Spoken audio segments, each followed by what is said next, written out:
It'll be Mrs. Joncheva. Please try to make it in 2 minutes. Thank you, Chair.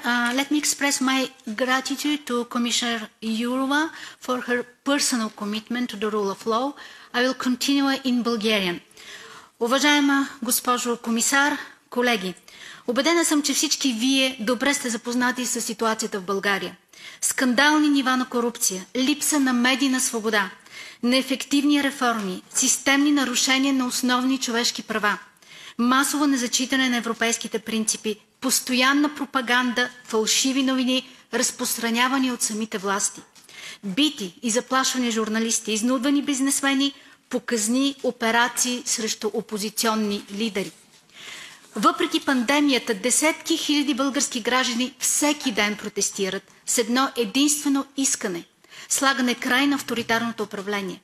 Последните устои на демокрацията и върховенството на закона бяха напълно погазени последните дни и с рекордно бързи предложения за изменение на самата Конституция. Изменения, родени в страх и на тъмно.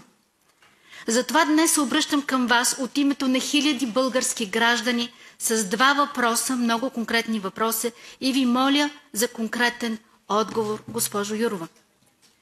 През месец август ви изпратихте отговор на мой писмен въпрос относно състоянието на антикорупционните реформи в България, в който посочихте, че механизмът за сътрудничество и оценка не е отменен. В тази връзка моля да ни информирате дали комисията готви доклад за България, съгласно изискванията на решението от 2006 година, и ако да, кога ще бъде представен? Ако не, защо комисията не използва действащия механизъм по-добре сега, когато има време за реформи, отколкото когато е станало вече твърде късно и процесите са необратими? В контекста и втория ми въпрос към вас, госпожо Йоурова, в контекста на рязко влошената ситуация в България, какви конкретни действия планира комисията по отношение на България? И още нещо, госпожо комисар, българските граждани са европейски граждани и в момента те се борят за европейския път на страната, в която живеят. За съжаление, собственото им правителство отказва да ги чуе. Надявам се вие да ги чуете. Надявам се, че Европейската комисия ще избере европейските принципи и няма да се скрие зад дребната политическа математика.